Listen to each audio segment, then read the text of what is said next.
Path of Exile. So look, I've heard that new Path of Exile is coming out. Still Path of Exile 2. Path of Exile. 7.5 million. It's not many people playing this now. 12,000 people only. I haven't been playing Path of Exile for a while. Not for a while. There's a new one coming in. New edition. Return of the Ancients. Content reveal. Let's have a look. Hi, I'm Jonathan Rogers, Game Director on Path of Jonathan, Exile how are we 2, doing, mate? And welcome to GGG Live. We have a huge amount of stuff to share today, so it's going to be a good one. Twitch drops are enabled on today's live stream, so you'll be able to claim the Red Queen's font hideout decoration by following the instructions below. Okay, so with that out of the way, time to roll the trailer for Path of Exile 2, Let's Return go. of the Ancients. Let's go. Those in darkness once lay dormant, now return.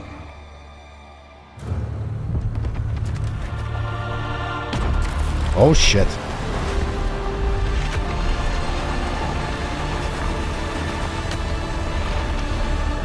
We who came before rise again. Behold, the first edict. New endgame. So there's a new endgame quest.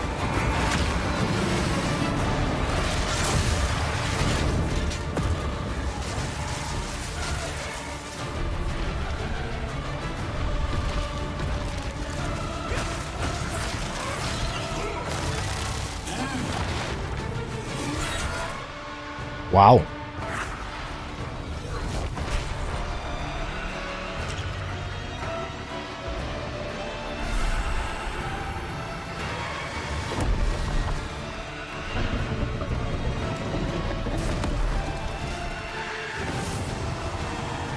Pinnacle boss.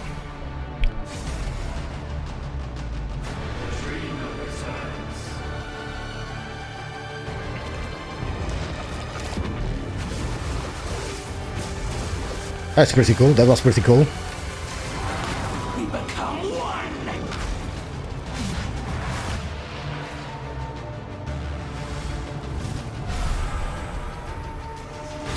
You are completely alone. Delirium revoked. What's that?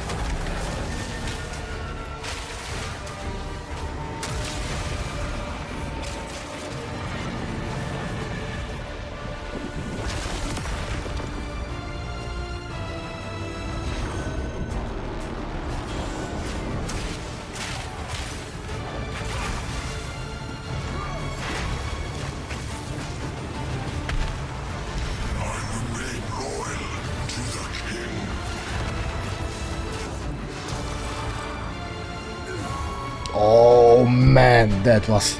Let's have a look at one more time. Where is it? It's here.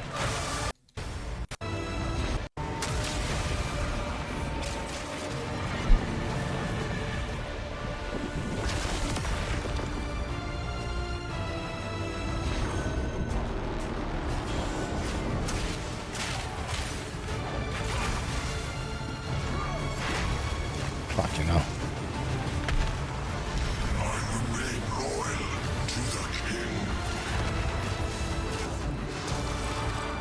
Jesus Christ. That was brilliant. It looks so much better than Diablo 4. I haven't played the expansion. I haven't played the new expansion yet. But I will. I think I'm gonna jump on it.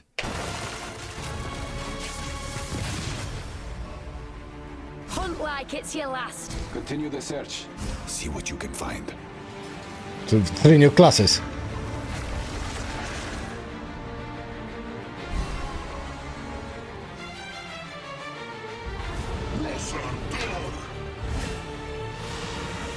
Now see how your story ends. Ooh. New Atlas passive tree. Oh man. New crafting system.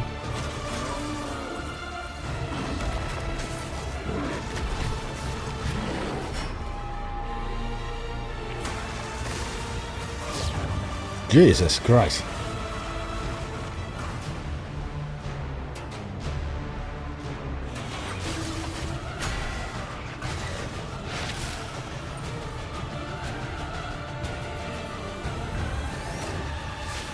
face us is to face Return of the Ancients.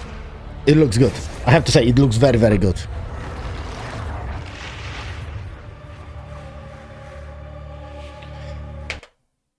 (1 p.m. May the 29th). So we have what, 2.5 weeks? So I've got time still to play the normal version. Yeah. So as you can see, there's just so much going on in Return of the Ancients, it's hard for even us to keep track of it all. Now, we promised that this one was going to revamp the endgame, and I'm very excited to talk about it. But first, we've got to talk about the League. So to do that, I'm going to hand things over to Mark. Hi, I'm Mark Roberts, Game Director on Path of Exile. Now, for those of you who are new to Path of Exile, each time we release an update, we also release a new League. Not only do we have a new economy, but we also introduce new content through the campaign, which gives you a fresh play experience right from the start of the game, as well as new mechanics, storylines, and in-game bosses. In the Runes of Eldur League, you will encounter a man being attacked by the undead in Clearfell. Okay. After saving him, he introduces himself as Pharaoh, a young blacksmith trying to bring back the ancient art of Ezomite runesmithing. He has been collating his discoveries in a tome and is keen to show you how runesmithing works. By inscribing symbols on these ancient Ezomite remnants, you can create all manner of old magics. Unfortunately, on doing so, the corpses of the nearby undead are revived and infused with some of the latent power, making for a difficult fight. Additional challenge. This is what we like. After defeating these monsters, Pharaoh realizes that runesmithing is a dangerous business, and he is going to need the help of someone a little more martially inclined to discover these secrets. He lends you his tome and asks that you note down anything you discover when you return to him. In each area in the Runes of Eldur League, you will find a remnant, and as you approach it, you will notice that some symbols are already present, and some are waiting for you to fill them in. Okay. Depending on which symbols are already present, you will have different options for which items you can create using this magic. Okay, so basically you have to decide which one you're gonna go with, or you're gonna get the orb of augmentation or transmutation. So it's gonna be your choice. That's good. I think that there's gonna be more option for the build. For example, if you combine Tempest and Lightning, you can create an orb of augmentation.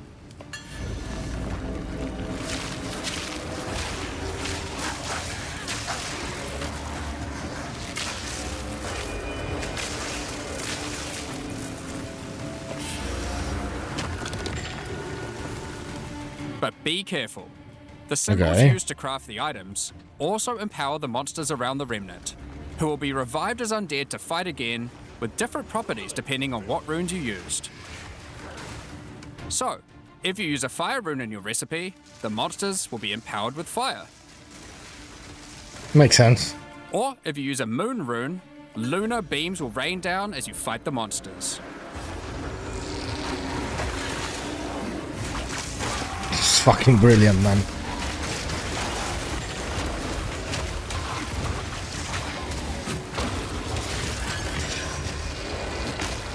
After the fight, break the remnant to receive the item you crafted. As you get higher level, you will start to find remnants with more slots for more runes, allowing you to craft rarer items. As the number of slots increases though, more waves of monsters will be added, with each wave being empowered by more and more of the runes.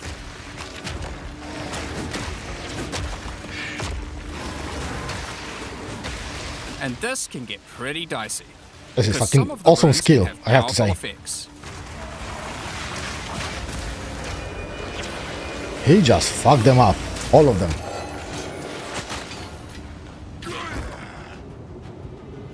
Like the Oath rune. which will cause one monster to be nominated as a leader, spawning waves of minions. The leader itself will be invincible, but killing its minions will deal damage to it. It's getting interesting mechanic.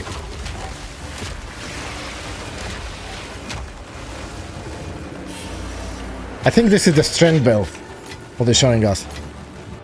Some recipes can get pretty large, requiring 6, 7, or even 8 runes. But don't worry, you won't have to remember them. Pharaoh's runecrafting book will record all the options, allowing you to simply pick which one you want to craft, given the existing runes that are all. I think this is very good one.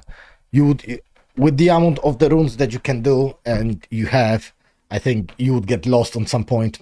You would absolutely get lost and wondering what's what and where to find it, etc. So I think this is actually going to be very, very helpful. It's going to be happening automatically. Already on the remnant. To expand your knowledge and to allow you to craft more items, Pharaoh has asked that you keep an eye out for signs of runic magic around Rayclost.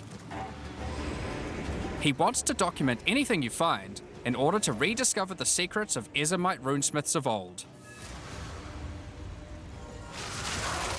The first of these can be found in Ogham, and reveals to you an ancient secret, buried deep underground. The runic magic which the Ezomites believe to be their own is actually of Kalguran origin.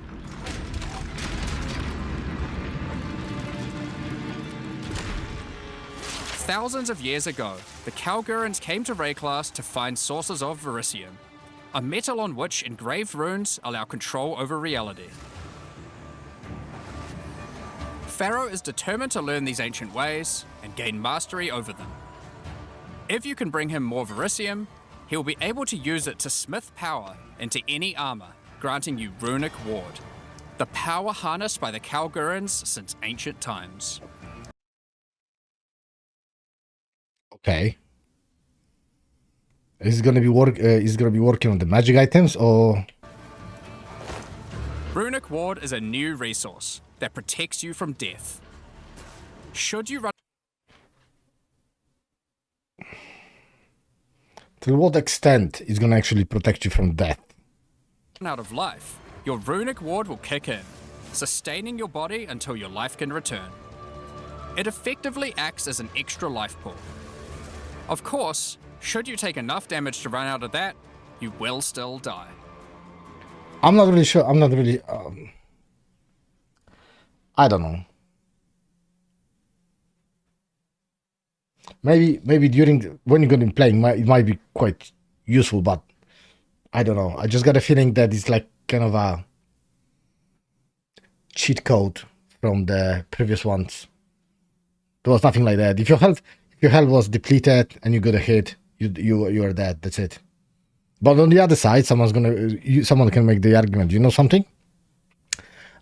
This works as a additional layer of health. The same what he said. I don't know. I got a mixed feelings at the moment about it. Every single piece of armor in the game can be upgraded this way. Also the magic ones. Even uniques. Uniques, no. Some are just a strict upgrade, giving runic ward with no downside. Others are more extreme, sacrificing defenses to get a much larger amount of runic ward. There are even some that add new modifiers to uniques entirely, making them much more viable for higher level play. But the Kalgurans use runic ward for more than just a defense. It can also be used to power many other magics.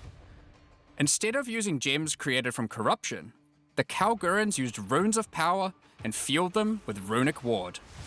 Many of the options available from remnant crafting are new types of Kalguran skills that exclusively spend runic ward to wreak havoc. An example is Triskelion Cascade. Using it will cause your next spell to be triggered multiple times in a Triskelion pattern. You can use it with next spell to be triggered. Time to the power to the Triskelion Flame to empower the next spell you cast that affects an area around you or a target location. The empowered spell becomes centered on your location and also target 6 additional areas around you in a Triskelion pattern. Okay. multiple times in a Triskelion pattern. You can use it with skills like Ice Nova that you cast from yourself, Wow. Wow. or with something you target at a distance, like Comet. There are also skills to modify existing effects. I'm telling you, the people who are really good in the game with that new kind of a skill / power, whatever, they're gonna be absolutely obliterating the fucking whole battlefield. Using runic magic, like Frost Flame Nova. Using this skill on a pack of burning enemies will transform the Ignite into Frostfire, both burning them and building up freeze at the same time. That's crazy. You have basic buffs like Hollow Shell that guards all nearby allies, to more complicated mechanics like the Mark of Repulsion that creates a mark capable of pushing away all nearby enemies. Instead of spending mana, like skill gems do, all these skills cost Runic Ward, and unlike gems, they don't have a color. This means that they don't care about attribute requirements, or what kind of weapon you use.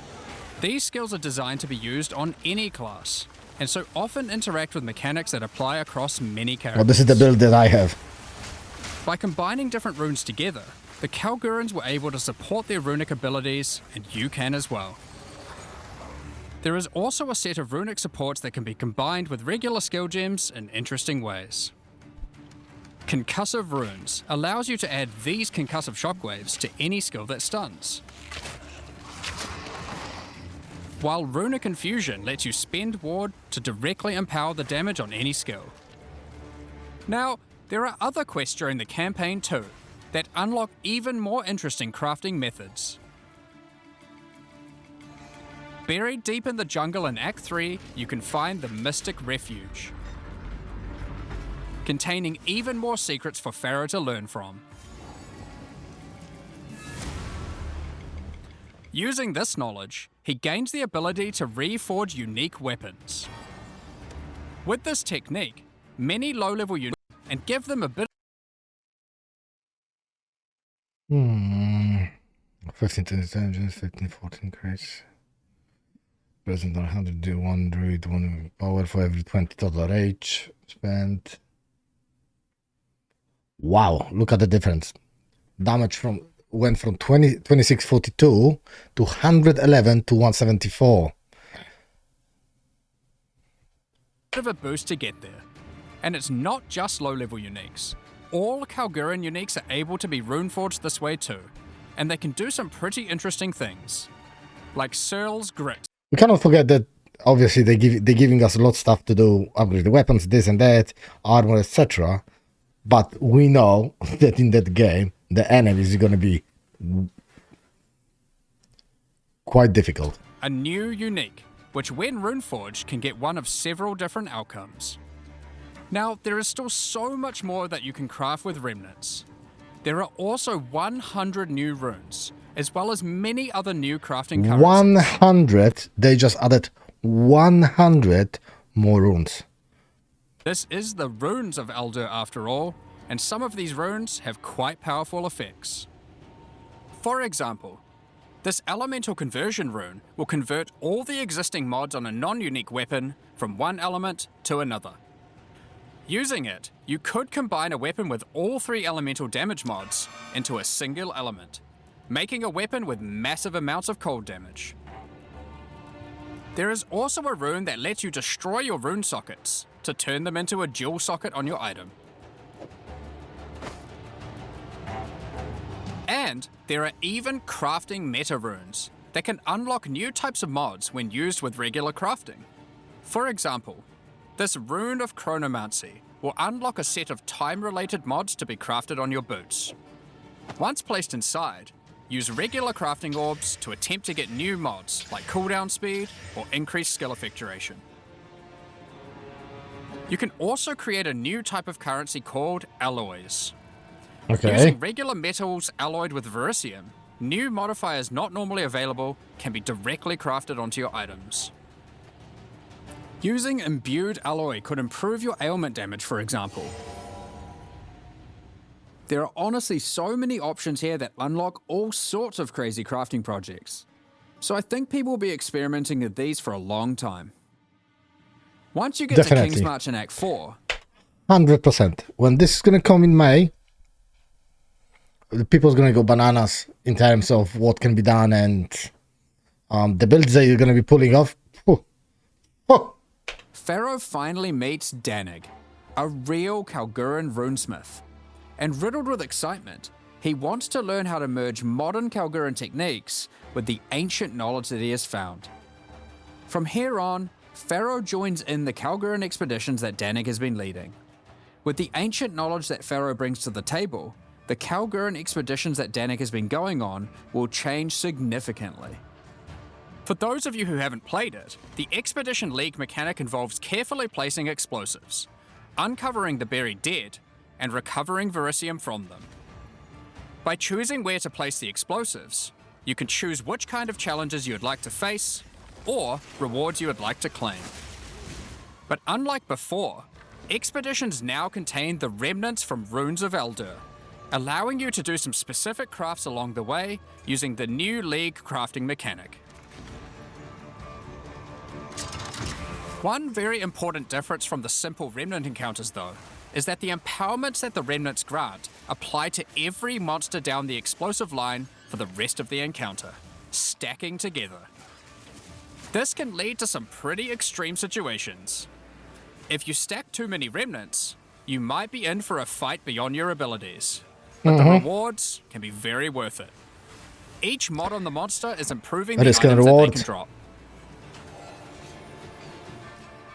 Once you get to the endgame, you will find that the Atlas has changed substantially. To the south, you will now find the coastline of Rayclast, with the ocean beyond. King's March has not fared well after the Cataclysm, and lays in ruins. Rog's shop has been destroyed, but he is much more concerned about his wife, Gwenyn.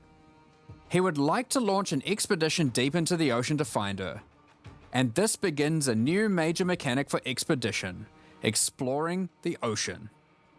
Previously, a logbook was a single encounter. Now, using a logbook, you can send ships to explore an area of the ocean to the southeast, uncovering a range of islands to begin So your many search new for areas. Gwenyn. Fuck You me. can hop from island to island, doing many new encounters. You're gonna be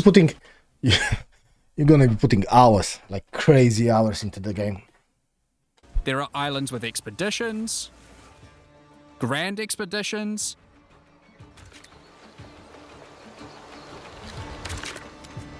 new bosses, and all sorts of other unique things to find. Eventually, you will find the island that Gwenyn has been holed up on. It turns out that she has found the tomb of an ancient Kalguran, Medved. While she appreciates you coming to her rescue, she is still keen to blow open the doors of the vault and take whatever you can find inside.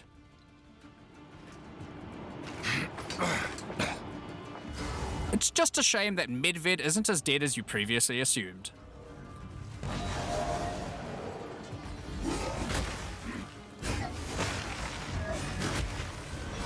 Now, after you have defeated Medved, you will find another logbook, and this time you can use it to choose which direction you want to explore. The ocean is vast. Check this out. And contains a huge number of new islands to find. Jesus fucking With Christ. each logbook, you can explore one sector, and you can go as deep as you like. There are all sorts of interesting objects to uncover and dungeons to explore. Many of the islands have expeditions with totally new mechanics. So for example, here is a volcanic island with voltaxic sulfite. Blowing up the sulfite will unleash extra waves of enemies. But there is also this wall with a suspicious light coming from behind it. On blowing it open, a giant ogre comes out, and he is determined to eat as much sulfite as possible. The more sulfite mounds that you have blown up, the more empowered and the more rewarding he will become.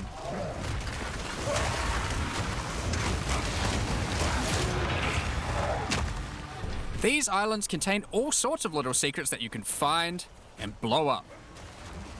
Free Looking at this guy with the hammer, and I'm just wondering, have I made the wrong mistake trapped wisps. with my build? Blow open root doors. Even raise ancient precursor technology. And of course, more bosses. There are more and further vaults to blow up, and one of them in particular is pretty important. The Tomb of Uhtred, the Star Drinker.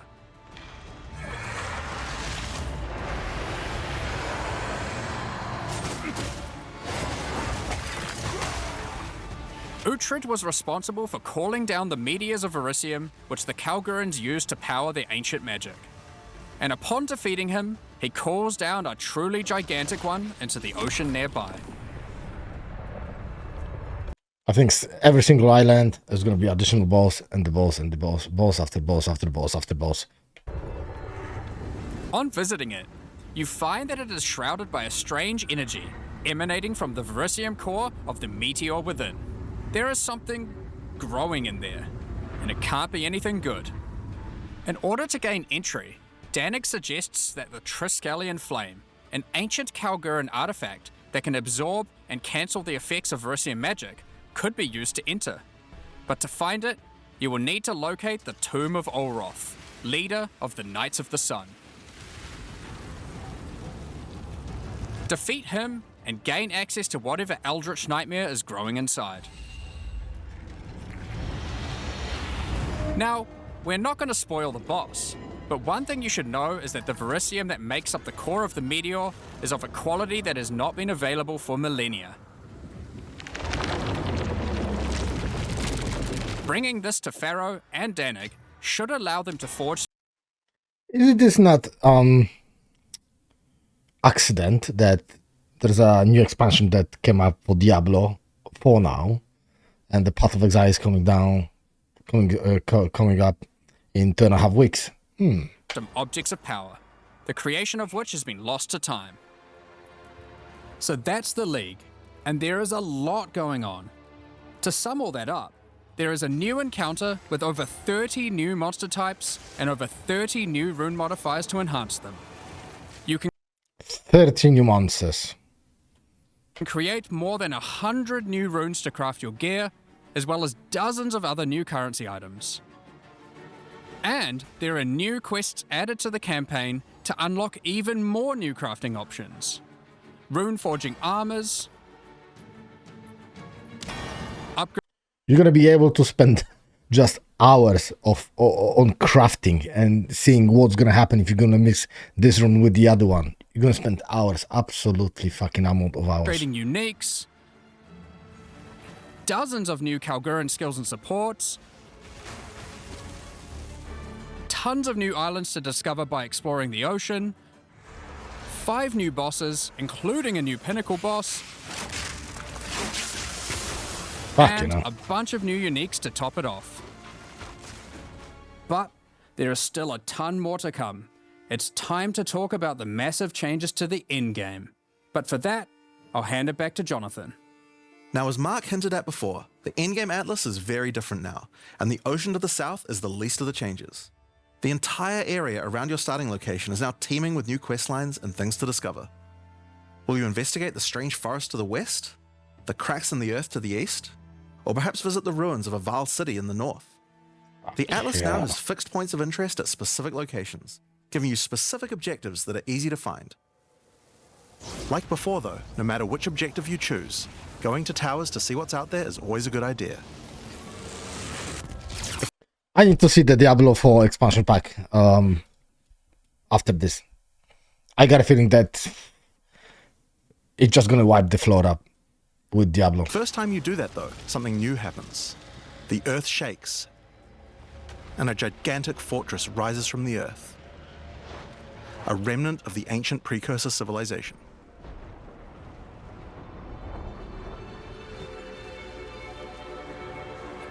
The cataclysm of the beast has caused an ancient protocol to be invoked. Should corruption ever take hold to this degree, the world must be scoured and purged of corruption. You will need to make your way into the fortress and activate the gates. Gain the keys to reach these ancient precursor weapons, and disarm them. But this will be no easy task. The fortress has many areas to explore and many new things to find. You will power up ancient machines, fight new and deadly foes, discover many new areas, and uncover some dark secrets. Now, the Fortress is the first of the new full in-game storylines that we're adding in 050, and there's a lot going on with it. But not only that, it has some pretty cool new mechanics as well. The areas inside the Fortress are special. Many of them have new mechanics or rewards that they grant. Like this map, where all the rares are contained in essence crystals. Or this one, which replaces all monster packs in the area with strongboxes. Or this one, which spawns an Ismeri spirit that always moves on from a rare after you kill it, allowing you to chase it through the entire map.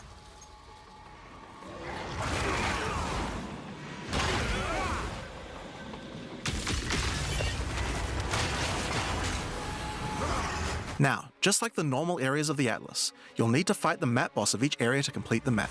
But unlike a normal map, the ones in the fortress each contain precursor nodes after the boss, and activating these nodes will give you points for the new and improved Atlas passive tree. Now, we had an Atlas passive tree before, but it was one of the areas of the endgame that just wasn't up to scratch. The Atlas tree now works quite a lot differently. Okay, like how? We have significantly upgraded the kind of mechanics that you can find on the Atlas tree. Alright. Like this one, that gives a chance to make rogue exiles you fight retreat from combat and move to an adjacent map. Before you fight them again, they'll upgrade their gear and come back with a grudge this time.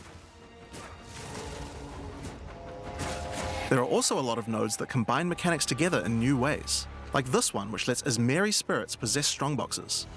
All the regular monsters that come out of them are touched by the spirit, and the rares are all possessed, giving you some incredible loot potential.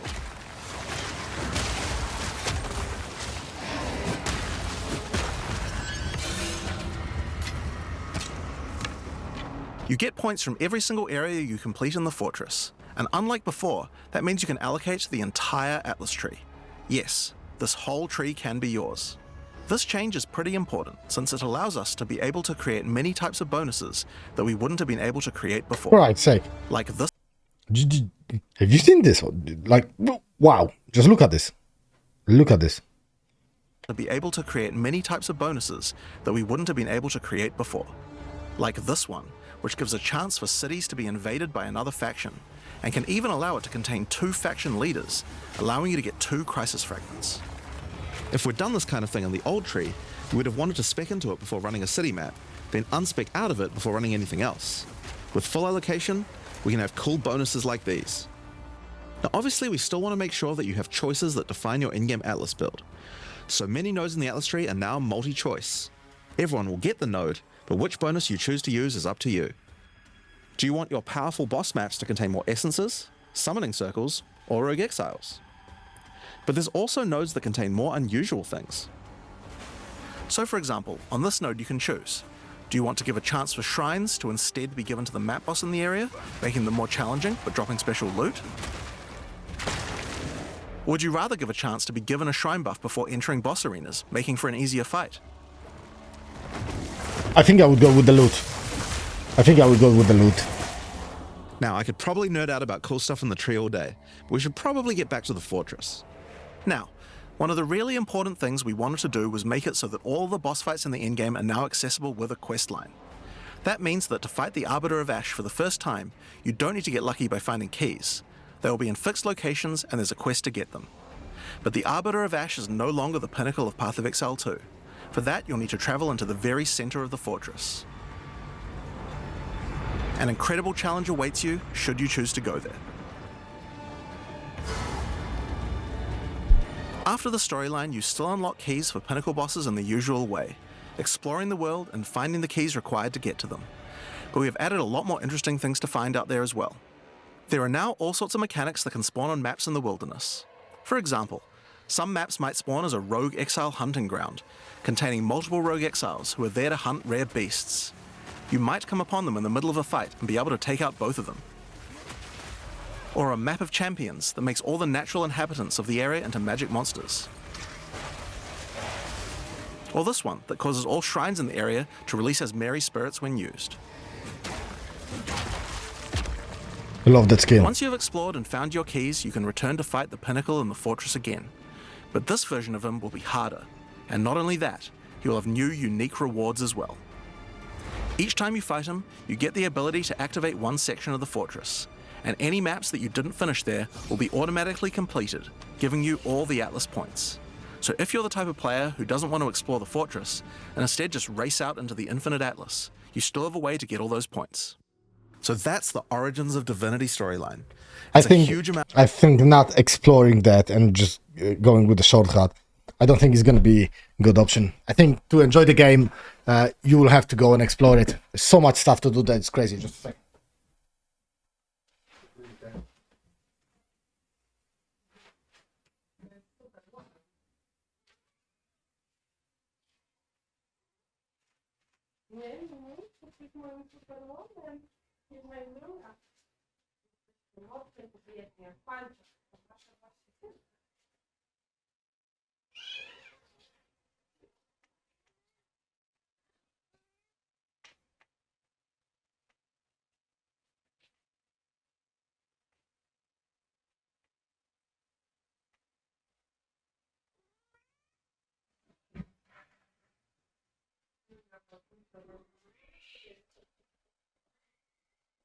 Of new content with a ton of new areas, 5 new bosses, including a pinnacle. Why would with you a like to bunch of new skip? unique items. Why would you skip? But not only I that, wouldn't. it also completely revamps the Atlas tree and includes a ton of new map mechanics that you can find both inside and outside the fortress. But this is just one of the new storylines. So let's talk about the next one now, Masters of the Atlas. Now earlier we talked about how the multi-choice nodes in the tree allow you to still have an in-game Atlas build, but we didn't think that was quite enough. You have an Ascendancy class for your passive tree. Why not an Ascendancy class for your Atlas tree? Well, that's where the Masters of the Atlas come in. Throughout Rayclast are many opportunities for those with the Badass. skills to find them. Atlas Masters are willing to train you in these skills if you're able to help them in return. One such master is Jado, a member of the Order of the Jinn, an organization that secures powerful artifacts to prevent them from falling into the wrong hands. Jado will send you on missions to investigate strange occurrences on the Atlas and recover the artifacts causing them. And for each one you recover, he will gain more trust in you and teach you more ways of the Order of the Jinn. At level 1, you could choose to massively increase the chance for rare and unique chests, or make it so that all map bosses drop an additional unique item, or make corrupted waystones have an additional modifier, but at the cost of making them send you to a totally unknown location.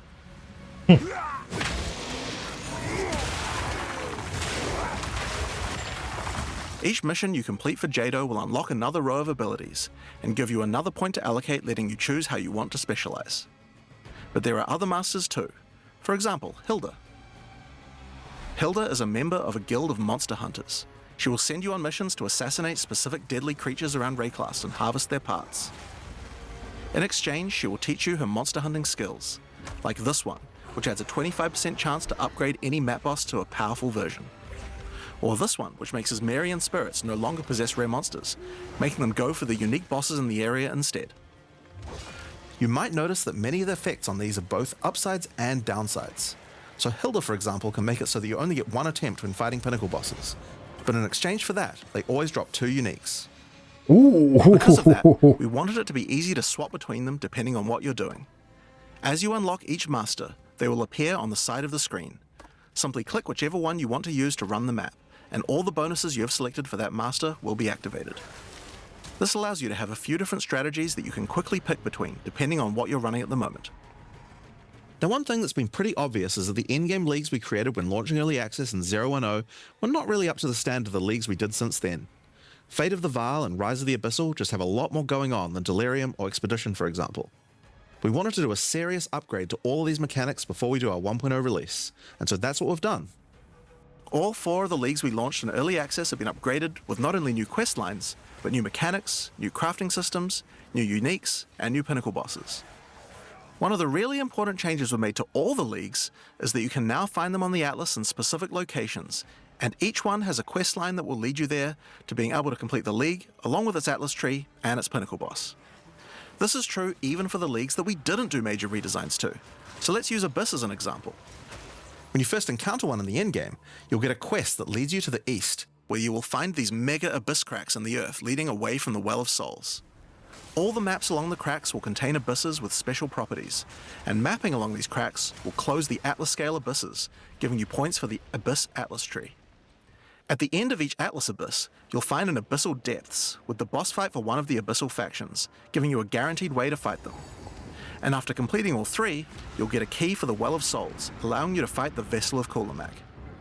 This kind of thing makes an in-game league so much more friendly for new players, giving people obvious goals and a guided experience to complete them. Alright, so let's talk about the first of the upgraded leagues, Delirium, and its new storyline, The Hare and the Raven. As you may remember, during Act 4 you were tricked into releasing an ancient entity from a Karui prison known as Tangmazu, the Raven Trickster. Tangmazu delights in breaking the minds of those who step through his mirrors, and when touching one, he will attempt to destroy your mind with twisted abominations generated from your worst fears. In Return of the Ancients, the first time you approach one of his delirium encounters in the endgame, you will find Elder Maddox locked in a trance. His mind is trapped in one of Tangmazu's delusions, and you will need to free him.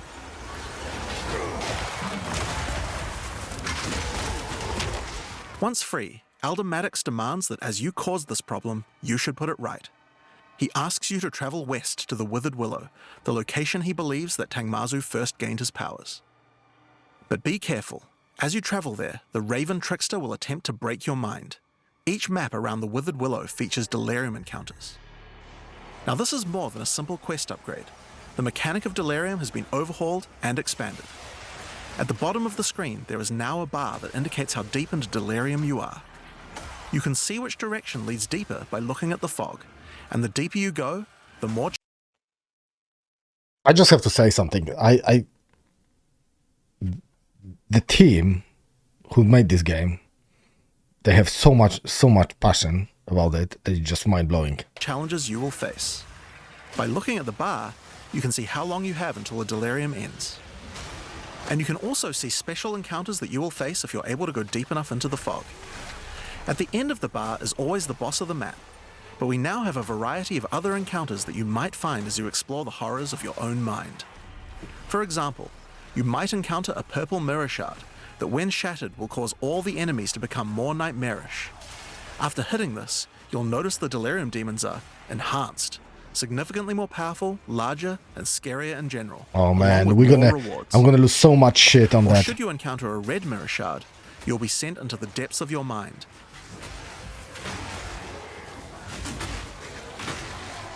And must escape it while fighting off hordes of your worst fears.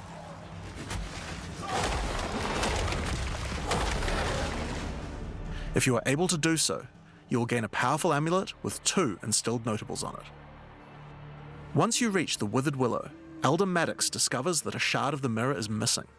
You will need to track down Tangmazu and restore it if you have a hope of discovering how to defeat him, and that means entering the Raven Trickster's mirrors in an attempt to locate him. Each area around the Withered Willow contains delirium encounters, so that's a good place to start. As you do deliriums, some of the special encounters will drop liquid emotions. Normally these emotions can be used to instill amulets to add notable passive buffs to them, but in Return of the Ancients, emotions have a new function as well. Each one now has the ability to add crafted mods to jewels, allowing you to add specific mods to an item slot that can be quite difficult to roll. For example, Liquid Despair will allow you to add critical hit chance, while Liquid Suffering will allow you to add movement speed or Air of Effect to your jewels, but there are many more. Once you've done enough delirium encounters, the location of a grand mirror, an entrance into Tangmazu's realm, is revealed, but it won't be that simple to enter. Using his powers, he reflects the map boss for a ridiculous empowered fight, then destroys the entrance into his realm of madness.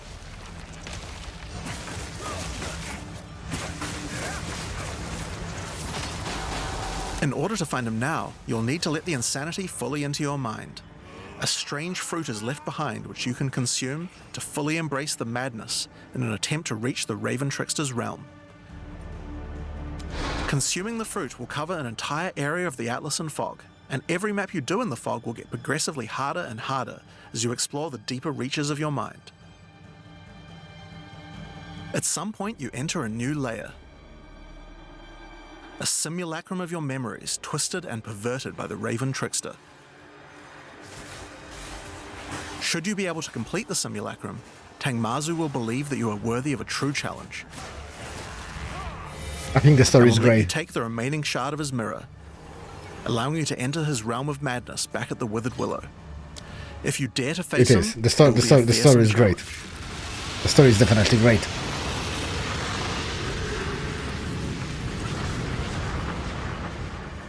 So, that's the new storyline of Delirium.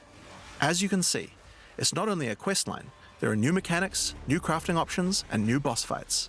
But one question you might have is, what happens after? Well, once you've completed the story, grand mirrors will start appearing on the Atlas sometimes after completing Delirium encounters. After doing the grand mirror, you can select where on the Atlas you want to do your fruit-induced drug trip and get another key to fight Tangmazu. But this time, the fight will be quite a bit harder.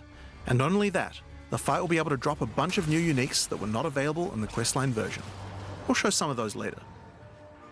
After doing a grand mirror, the decision of where to spread the fog can be important because there are some potent emotions that only come from certain map bosses affected by Delirium this way. Like all emotions, they can craft special mods onto jewels, but these potent emotions can create mods that you can't get any other way. So for example, potent liquid melancholy is an emotion that can only come from human bosses, and allows you to add a variety of on-hit effects. Also, you might want to try instilling amulets with these emotions. They could have some interesting effects, with some powerful notables that do not normally exist on the tree. Like Storm's Rebuke, which makes armor break boost your cold and lightning damage. But also notables from a clearly deranged mind, like Calm's Blessing. This skill allows you to ancestrally boost fire spells after using a Warcry. How about using an ancestral Flame Blast? Now, just Jesus like before, Christ. you can also upgrade the League by getting points for a dedicated Delirium Atlas tree. But this now works in a much better way and has much cooler effects. The maps in the Delirium area of the Atlas give you Delirium passive points for completing them, so it's easy to see how to progress. Some nodes will add new types of mirror shard encounters to your Deliriums. Like this one, which will pause the Delirium for some amount of time, allowing you to more easily get to higher depths. Or this one, which adds extra Delirium modifiers to monsters when you pick it up. There are also nodes that can add new types of drops, like this one, which modifies Simulacrum encounters to add special liquid emotions, which can craft time-lost jewels. And nodes that apply to the Atlas mechanics of the League, like this one, which causes the Grand Mirror to spread Delirium fog over a larger area of the Atlas, potentially containing multiple simulacrums. Alright, so that's the changes to Delirium. The core mechanic now includes a bunch of new things to find, new monsters to kill, and has new mechanics on the Atlas. It also has new crafting system for jewels, and over 20 new unlockable notables for amulets. Not only that, we have a new pinnacle boss with a bunch of new unique items, and a massively upgraded Atlas tree just for Delirium. But there's still a lot more to come, so let's talk about Breach next. When you first do a breach in the endgame, you will find Aelith, one of the Keepers of the Flame, an ancient order of monks dedicated to preventing the Hiveborn from entering the world. As you seem to be a keen slayer of demons, Aelith would like to recruit you to the order and asks that you These travel guys to are the not monastery wasting to the time. south. Nothing. On the way there, you'll start to encounter more breaches. I think they're Notice just one of the sitting and first just changes cracking to the on breach and mechanic. releasing You one still good have to shit kill after monsters another as one, fast as you one can to shit keep after the breach another open. one. But now you can Which is visibly good see in the how much end, time but- you have left to keep it open, Fuck me. and how each kill extends its duration. Once you've reached the monastery, you will learn more about the Keepers. In the 25 years since the events of Keepers of the Flame in Path of Exile 1, the war with the Hiveborn has not gone well, and they have managed to establish a foothold in the world nearby. A gigantic area has fallen to the Scourge, and the Keepers are unable to get inside. Inside the monastery is the Genesis Tree, a powerful asset to the war effort, stolen from the enemy and gifted to the Keepers by the Dreamer himself. Using the tree, Aelith could create a breach stone and penetrate the Hiveborn foothold, but without Hive Blood, the tree has withered. To get Hive Blood, you will need to take advantage of another new mechanic of breach. If you can keep the otherworldly portal open for long enough, the breach will stabilize and will enter a new phase. The Hiveborn will send their toughest miscreations to defeat you, and the breach will not close until you can annihilate them, dropping hive blood that you can use to restore the Genesis tree.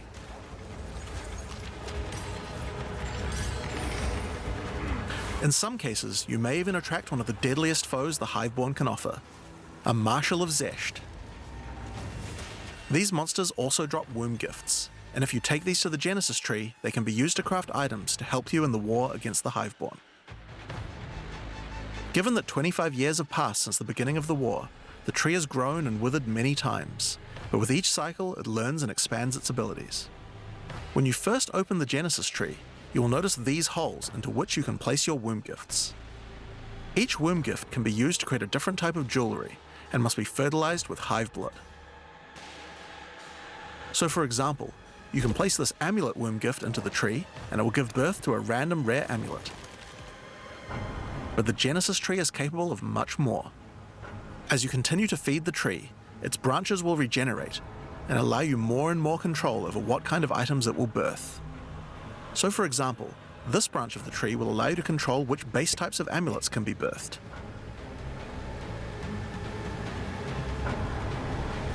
And as you go deeper, it will even allow you to create new base types that you can't get anywhere else.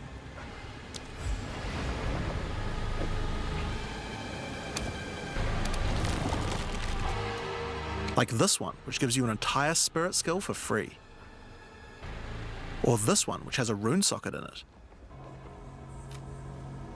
Wow. To the left and right are branches that will let you control which mods the amulet can get, including making sure that they're higher level, or controlling which specific mods that they will always have. With 15 points to allocate, you will have to choose wisely how you want to specialize your crafts, but it's worth noting that this tree doesn't have any cost to respecking it. You can enable or disable the nodes at any time by clicking on them. On rings, we've also added some really interesting new crafting options as well. You have a bunch of new base types like these, but you also have entire new classes of mods that can be added. The right-hand branch of the ring tree adds an entire new set of caster mods to rings. From basics like extra elemental damage for spells, or more niche options like this mod that increases the rate you gain seals for Unleash.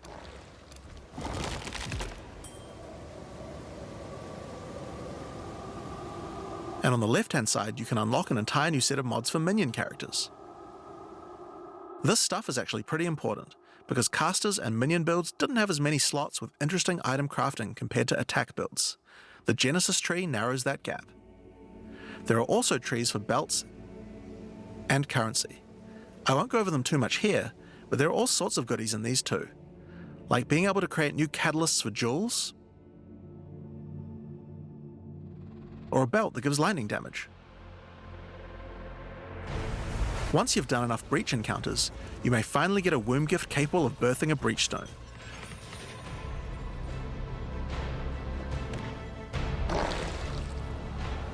So you can And connect you can them. then use it on the Hiveborn incursion.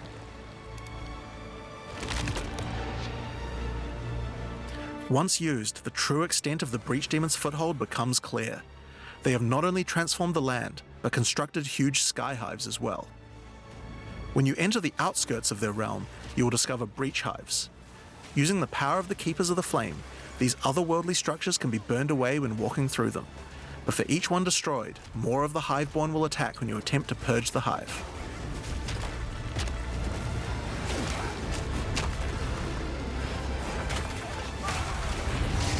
These encounters are particularly rewarding for womb gifts, so you'll want to do as many of these as you can. But your real goal are the sky hives deeper into the domain. These twisted creations are securing the demon's entry into our world. Inside the very center are the Breach Lords Tool and Ash, and you will need to defeat them if you want to get rid of the foothold once and for all. Now, once you've completed the questline version, there is still more to do. You will find Jesus other breach domains on the Christ. Atlas randomly in your travels. For each one, you will need to find a breach stone, Another area. More stuff to do. destroy the sky hives, and defeat the Breach Lords. And doing these encounters is what will give you access to fight Zesht, the existing Breach Pinnacle boss, which you can access by communing with the Dreamer himself inside the monastery. While completing the questline for Breach, you will also be gaining points for the Breach Atlas tree, and there are a lot of cool new options here. This node will cause Breach hives to spawn outside of the Hiveborn domains on the Atlas. And this one will give Aelith additional abilities that you can use while attacking a hive. Like this one, which causes all Hiveborn in the next wave to be magic, drastically increasing their difficulty in exchange for way more items. Wave 14 out of 24. You have to go through 24 like waves. One, which adds a set of new lineage supports to the Marshal of Zesht. Or this one, which lets you control which womb gifts you will get. There's also some nodes that affect the Genesis tree, like this one, which will cause Zesht to drop his head, which when returned to the Genesis tree, will grow a grasping orchid on the side of it. You'll have to experiment to find out what this thing is good for. Putting rings on its fingers seems to make it happy. So that's a rundown of what you can expect from the new Breach questline. There's a new stabilization mechanic for breaches, hive encounters,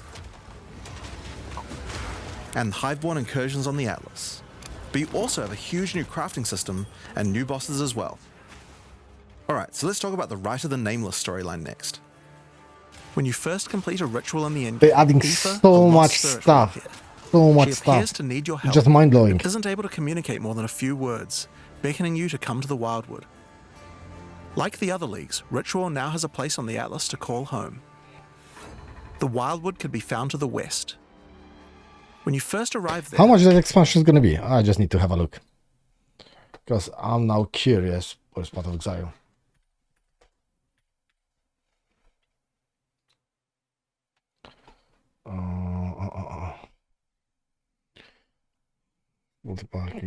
Multi-park. So I'm assuming it's going to be around, give it a take, £30. £30. And they give it so much stuff. You will So much. discover that inside the Wildwood, spirits can take physical form. Aoife has been bound to this place by the King in the Mists, and requests that you free her. But in order to do so, you will need her body, currently in possession of the King. To reclaim it, you will need to gain an audience with him. Inside the Wildwood, there are many ritual encounters to complete. Like before, in each area, triggering rituals will resurrect the nearby bound monsters to attack you, and killing the monsters will give you tribute. In addition, each ritual you do in the area will add the monsters from the previous ritual, making the encounters much more challenging the more rituals you...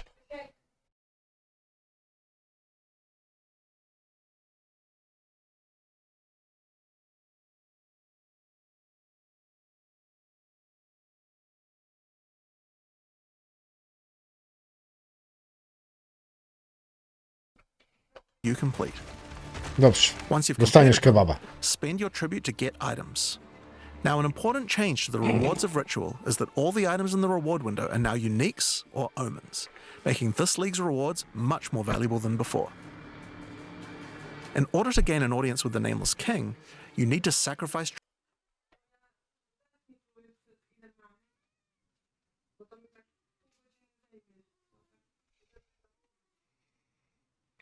Dobrze, ja mam jeszcze pół godziny tego filmiku. tribute to him. Any remaining tribute you don't spend can be sacrificed this way to fill up this bar. Once you have enough tribute for an audience, return to the Wildwood to divine his location with the Nameless Shrine. His location will be revealed deeper in the Wildwood, and you will need to make your way to him, kill him, and get Aoife's body. Using her body, you can attempt to release her spirit, but this is when you learn about the true threat of the League. The Wildwood is built on top of an ancient prison. The King in the Mists didn't gain his power out of nowhere. He was granted it by an ancient being of darkness known as the Bodark, and the Nameless King's use of this power has been causing the prison to weaken. In order to prevent the Bodark from entering the world, a champion will need to enter its prison and beat him back, but those with a name are unable to survive there. In order to do so, you will need to transfer your name to another with a new mechanic in the Ritual League, the Rite of the Nameless. The rite will begin in a nearby forest. At first, it appears to be a regular ritual encounter, but that will soon change. The final ritual of the area will include the map boss. And defeating him will give you a piece of the effigy onto which you will transfer your name. But the ritual is still not complete. Once the map boss is defeated, the atlas will open, and you will need to pick another adjacent map to continue the ritual. During the rite, each adjacent map will have different rewards to tempt you. So for example, if you go in this direction, you gain significantly more tribute. But if you go in this direction, the uniques in the reward window will turn into currency instead. You can also sometimes get offered specific items that will be added as rewards. So in this case, you'll have to choose if you want to get 5 Chaos Orbs or a Mage Blood. A difficult decision, I'm sure. Now, as this is one continuous ritual, the encounters in the next map won't start from scratch. They contain all the monsters that were gathered from the rituals of the previous map as well, making them harder and harder. And that includes the map boss too. You will need to defeat both map bosses in the final encounter for your next effigy piece. And it still doesn't end there. Pick another map, another reward, and add another map boss to continue until the ritual of the Nameless is complete. It will take 5 maps in all, and will be an incredible challenge. But once complete, you can return to the Wildwood to perform the final rite. Transfer your name to the effigy, adorn the crown of the Nameless King, and enter the prison. Now of course, once the Pinnacle boss is complete, the League doesn't end there. What? As you do rituals on the Atlas, you can continue to give I tribute think to the I king think when they were doing this, they just completely went bananas. They didn't know where to stop. So you're gonna defeat the Pinnacle boss, and it's still not the end. You still can go on. in the mists for another audience.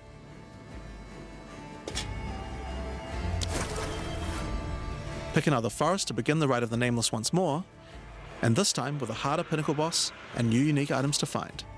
Of course, we've also significantly upgraded the Ritual Atlas tree. Get points by completing maps in the Wildwood, and you'll be able to unlock some pretty cool nodes.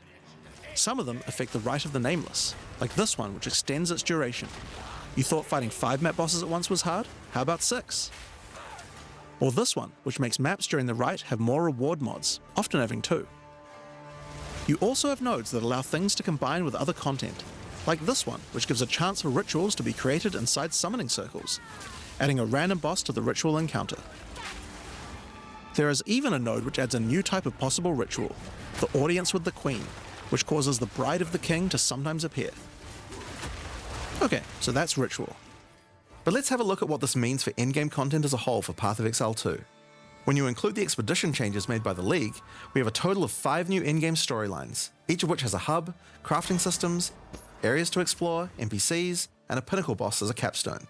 Not to mention the Masters of the Atlas storyline as well. But more importantly, you now have immediate quests as soon as you arrive at the endgame, and goals with obvious progressions that you can see how to finish. Each endgame questline has a progress bar that you can pop out from the side of the Atlas screen at any time. This shows you how far through you are, and buttons that will take you to the hubs for them. Overall, it's just a way better endgame experience with a significant number of fun objectives to complete. But just in case you didn't have enough goals, we did have one other thing that you might want to complete this league. These are called challenge leagues after all. Where are all the challenges? Well, players of Path of Exile 1 will be used to the fact that each league comes with a series of challenges that you can complete in order to prove that you are indeed the best. We haven't done these yet in Path of Exile 2, but it's time to change that. Okay. If you're able to complete them, you'll earn pieces of the Knight of Alder armor set. Opening the challenge screen will show you a series of 8 challenges. After completing each one, anyone in chat or in the forums will be able to see your prowess. In addition, you'll get a statue to put in your hideout showing anyone you trade with how many challenges you've completed. You'll earn the first piece of the armor set after doing 2 challenges, and the full armor set after completing all 8. So that covers all the content you'll encounter in Return of the Ancients. But what about some new tools to fight against these new pinnacles with? Well, we also have some new Ascendancy classes as well, but to introduce them, I'll hand you guys back to Mark.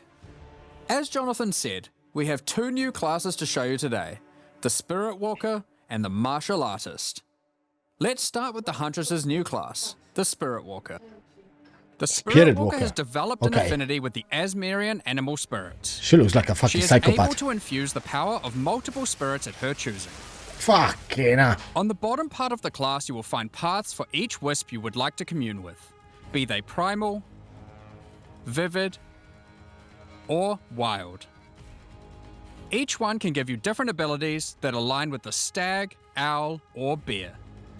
Each ability gives you a method to become possessed by wisps of that type, and a new ability when you spend them. The stag allows you to summon stampedes when you attack.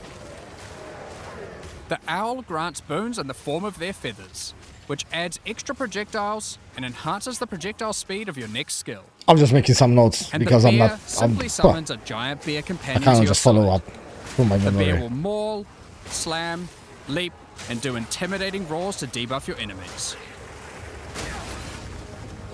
Now you can specialize more into each of these wisps, but if you want to combine all three of them, then a new hidden power will be unlocked, the power of the sacred wisps. This node is free and enhances the quality of all three of your spirit animals. Your bear will take some of the damage you take and grant you life regeneration. Your stags will become more aggressive, leaping towards enemies, and your owl-empowered skills will leave a trail of soaring ground behind them. But that's not all. The Spirit Walker has other powers beyond wisps, such as Idolatry, which can give you large bonuses for using idol socketables in your equipment. And this one, which is my absolute favorite. The Spirit Walker, having attuned herself with nature, can gain the ability to tame beast bosses, opening up a whole suite of very that's a cool cool options skill. for your build. Very, very cool skill. Maybe you tame the mighty Silverfist in the jungle depths. Or maybe a three-headed chimeral beast in the chimeral wetlands.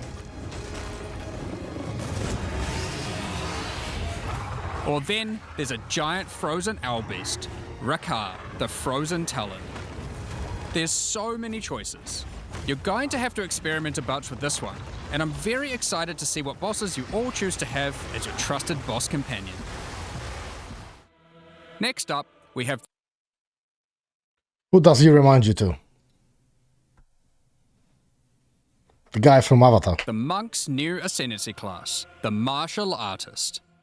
After decades of training, he has mastered 3 of the 7 hollow techniques. Channeling hollow form technique allows the martial artist to create illusions of himself, which then use a skill of your choosing. Perfect for turning skills with less area of effect into ones that can obliterate packs with ease. Should you find yourself overly vulnerable while channeling, you might want to take Way of the Mountain, which causes you to be covered in stone when you immobilize enemies, mitigating large amounts of damage. This can even enhance your attacks too.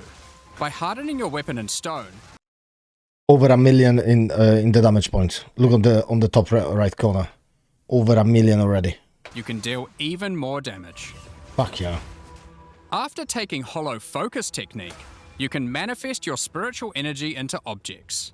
In this case, bells, which will appear around the martial artist and can be shattered by any of his attacks, even ones from the Hollow Form technique earlier. Hollow Resonance technique furthers that by adding a manifested bell to your back, which rings each time you deal a critical strike, damaging all enemies around you. Through all the martial artist's thorough training, he has mastered the flow of internal spiritual energy too, and has engraved runic tattoos around his meridians. By doing this, he can gain the benefit of extra runes.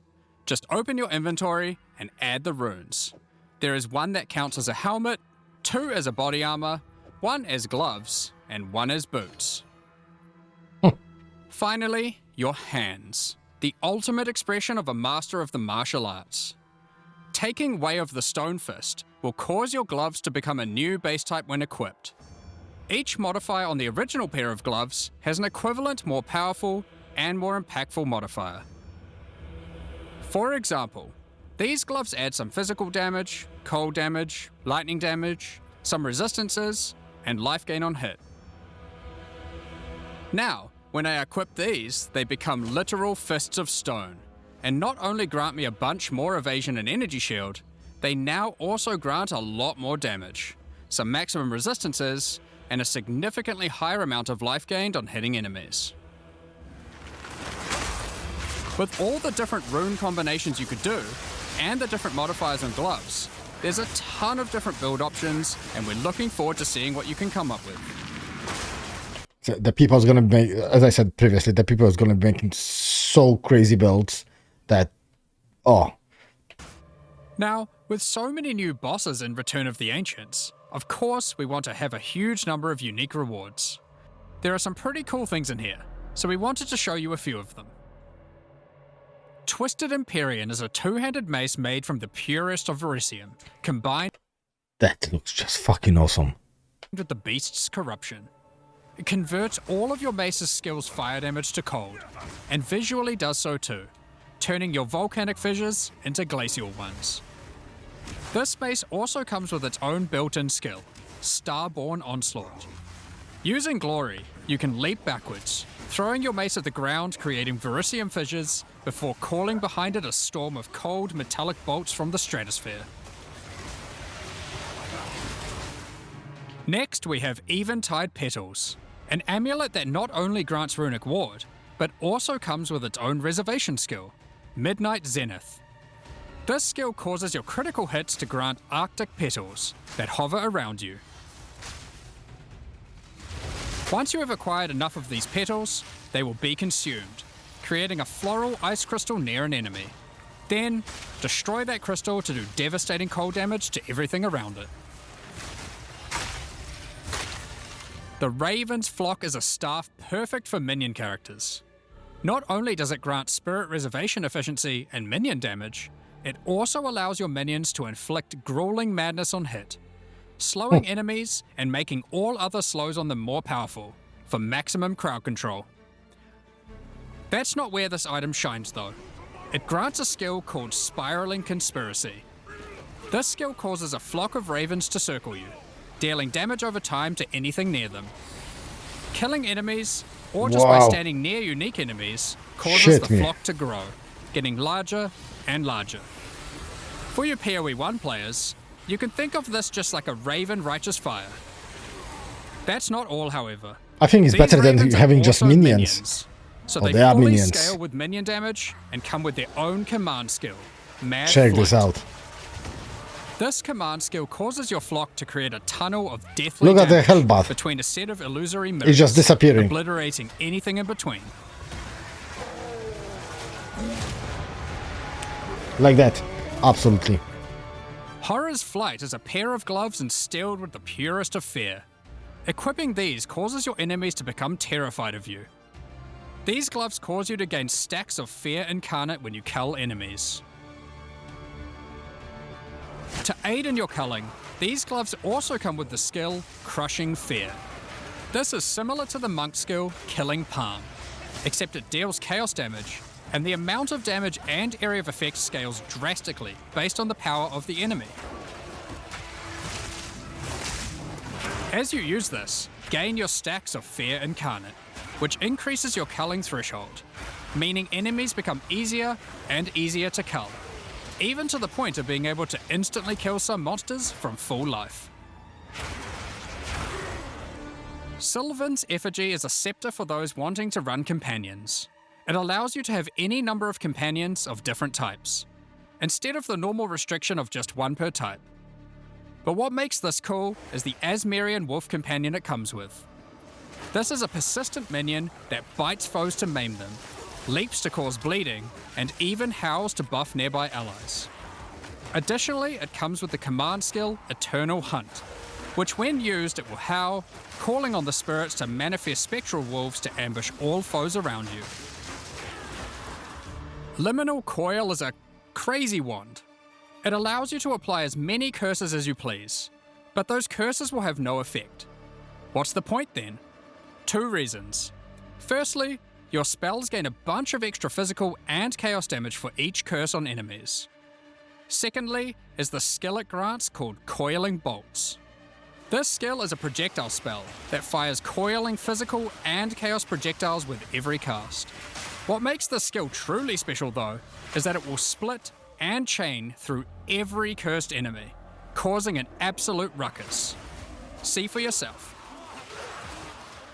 Periphery is a unique bow, which utilizes all the powers of the Asmerian spirits by dealing damage of all elements. And all elements can cause all ailments. The coolest thing about this bow, however, is the Asmerian Swarm skill. These are minions that are summoned when you kill enemies. They will pursue all nearby enemies, damaging them and inflicting a debuff on them that boosts your elemental damage even further. Watch as you mow enemies down, and the swarms of Asmerian wisps aid you, melting enemies one screen at a time.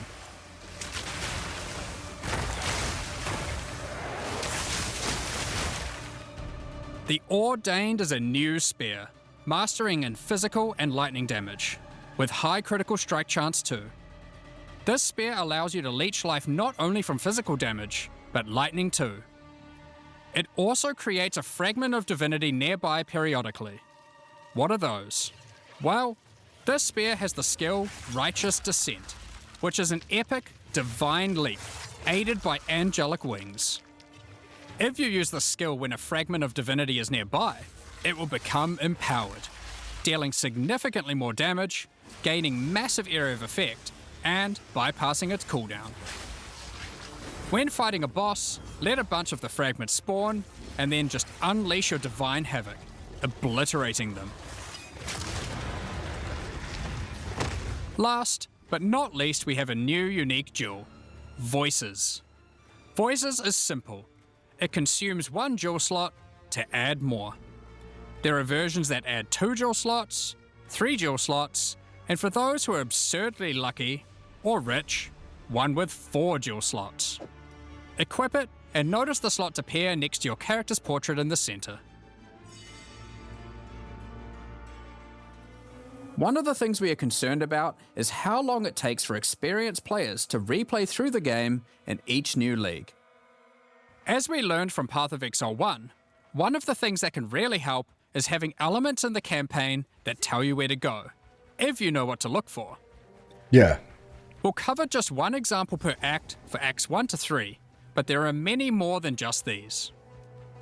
For example, Hunting Grounds in Act 1 is a large, sparse area, containing multiple entrances and landmark encounters. Here's an example of some of the changes we've made here. Finding the ritual encounter in this area isn't too difficult. Now after completing it, a trail of locusts will lead to the entrance to Freythorn. Just follow it and find the source of the evil.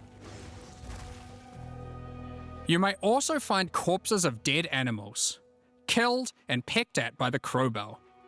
You'll notice a trail of blood leading away from them. Follow the trail and it will lead directly to the boss.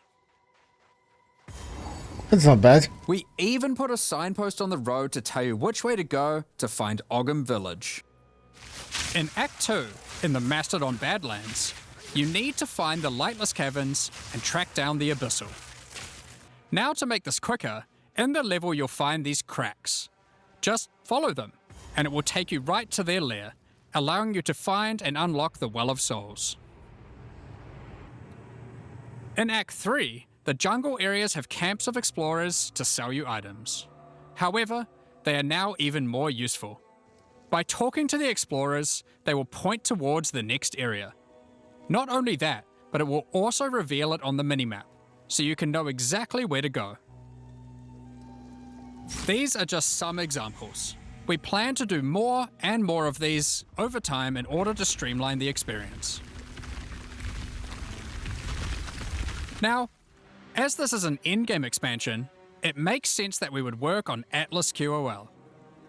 We've added a search box that updates live as you type. Have a specific map you want to run? Now they will be much easier to find. If there are multiple maps, hitting enter will move you from map to map.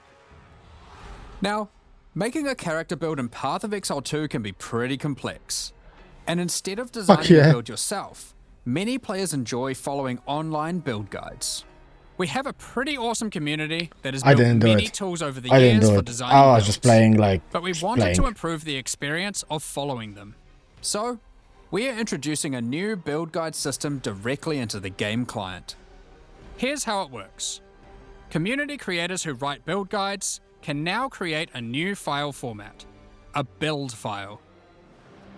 Once downloaded, the builds appear in the in-game client, and selecting one will show you everything you need to know to make that build.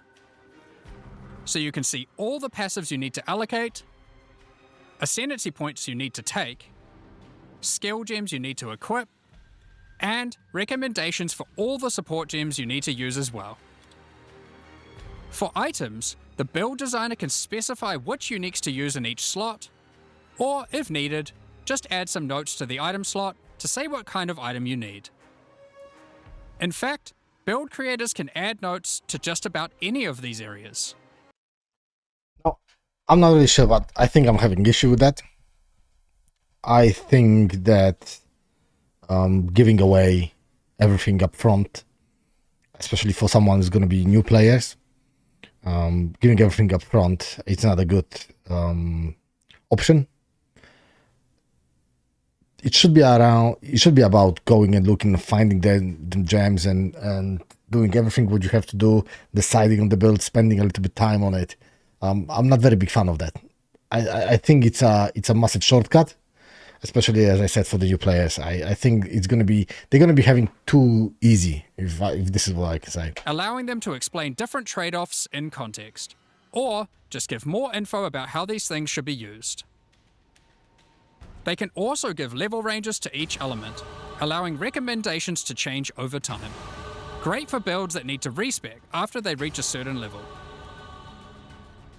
Now, all of this is written in a standardized build format. I don't mind respecing. This is something that I don't mind. It doesn't bother me. You know, you went there, you made a mistake, and if there's an option to respec it and have something more desirable, better build, stronger, etc., yeah, I'm up for it. But giving everything up front that you can download it, just upload it, and it's going to show you everything. I don't know. I think it's rubbing a little bit of experience for the players. Creators can use. And we imagine that a lot of community build tools will be updated to add support for this format. Now that we have trade market searching built into the in-game client, we have added the ability to price check items you can find more easily. Control-Alt-clicking an item will now search for it on the trade market, showing you the current prices. For rare items, it's handy to exclude some mods, so we added the ability to enable and disable each mod so you can see what effect each one has on the price. Next up, we're going to be talking about the new supporter packs for Return of the Ancients. Today, we're launching 2 new series of supporter packs, the Blood Reaver and Divinity packs. Each tier contains the pack's full face value in points, alongside several exclusive microtransactions. As always, the microtransactions in these packs are purely cosmetic and do not affect your character's power or progression in any way. Hopefully. The Blood Reaver series of supporter packs contains 6 exclusive microtransactions. Let blood fuel your bloodshed. The Exsanguinator weapon effect draws the blood of enemies you've slain and funnels it into your weapons. Turn the appearance of your Endurance, Frenzy, and Power charges into orbiting globules of blood with the Blood Reaver charges. While your charges are active, these blood orbs will grow in size when you absorb more blood from nearby enemies. There are options to have pure blood charges, or charges that still display which kind of charge they are at their core. A taste for blood doesn't negate a taste for style. The Elite Blood Reaver armor features crimson leathers and golden accents to set yourself apart from uncivilized leeches. It also features a back attachment, fashioned out of the wing of a colossal bat. Alongside every Blood Reaver is their trusted gargoyle pet.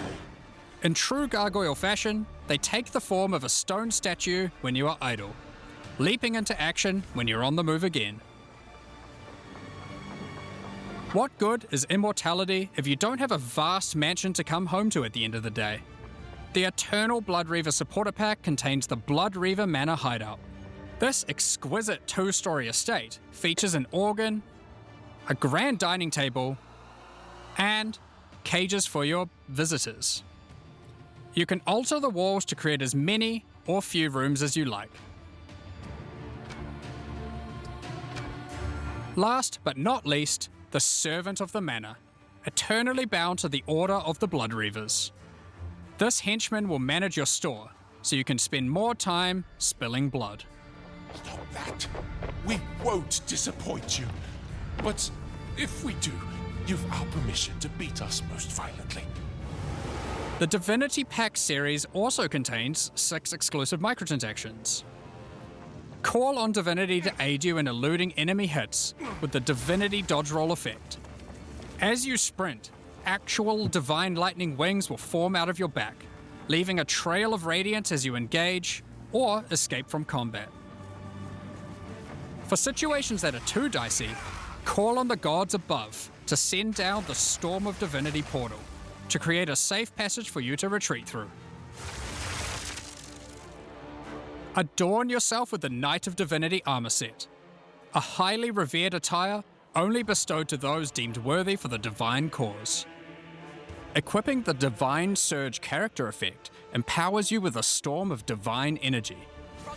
Using skills causes the storm to burst from your character, spilling raw divinity into the area around you.